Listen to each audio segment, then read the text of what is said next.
The sun rises over California's Antelope Valley, but this is no ordinary morning. Police helicopters and armored vehicles descend on a sprawling illegal cannabis operation.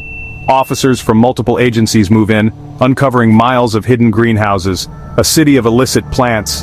The scale is staggering, one of the largest raids in state history. Over 100 workers are arrested, but the day turns tragic when a farm worker is found dead. The cause is unclear, but the message is not. These operations are dangerous, even deadly. Legalization hasn't ended the black market. It's just changed the battlefield. These aren't backyard gardens. They're industrial-scale farms generating millions, stealing water and exploiting labor.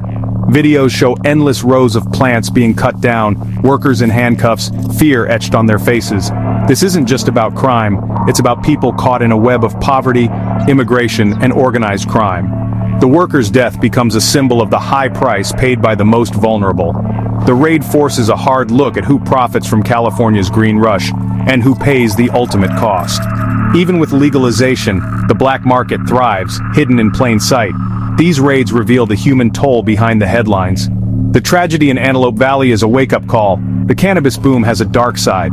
The story is not just about plants or profits, but about lives lost and futures stolen. The question lingers: who really benefits and who is left behind? As the dust settles, California must confront the true cost of its cannabis industry. The raid is over, but the consequences are just beginning. This is the reality behind the green rush. If cannabis is legal, why do illegal farms still flourish? High taxes and strict regulations make legal cannabis expensive. Illegal growers skip taxes and safety tests, selling cheaper product and undercutting the legal market. The black market stretches far beyond California, supplying states where cannabis remains illegal and prices soar. Criminal groups exploit this, setting up massive farms in remote areas for huge profits. Getting a legal license is slow, costly, and often impossible due to local bans. Many would-be legal growers are pushed into the shadows. The result? A two-tiered system, regulated but costly legal sales, and a sprawling, dangerous black market.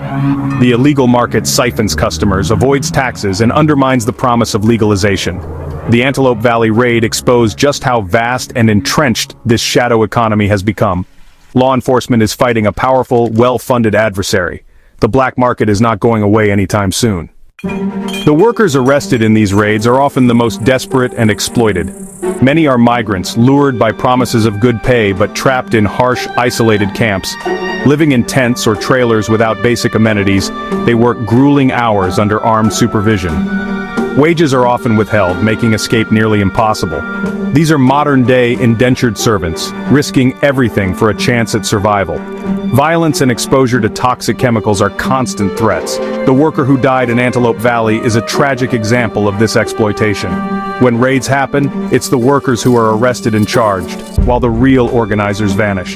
For these laborers, a raid is not a rescue. It's another nightmare. They face prison, deportation, and a justice system that sees them as criminals, not victims. The masterminds remain untouched, hidden in the shadows. The cycle of exploitation continues, with the most vulnerable paying the highest price. The system punishes the pawns, not the kings. The human cost of the black market is impossible to ignore. Who runs these massive illegal grows? Often it's powerful transnational cartels. These organizations treat cannabis like any other illicit business. Low risk, high reward. They use layers of middlemen, making it nearly impossible for law enforcement to reach the top. Armed guards, violence, and environmental destruction are part of their operations.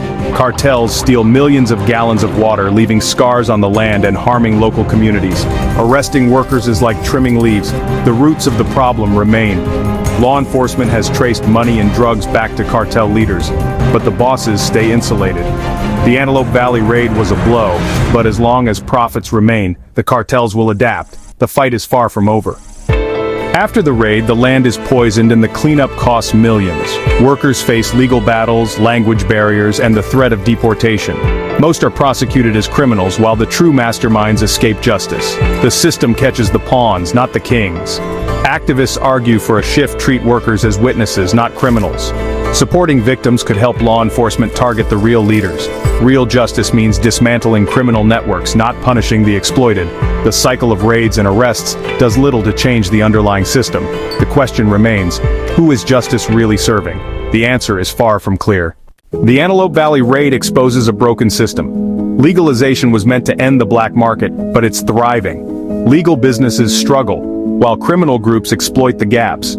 Some call for tougher enforcement, others want lower taxes and fewer barriers for legal growers. There's a growing call to protect exploited workers, not punish them. Real reform means targeting the powerful, not the powerless. California must decide, tax revenue or a fair and safe industry. The future of the green rush hangs in the balance.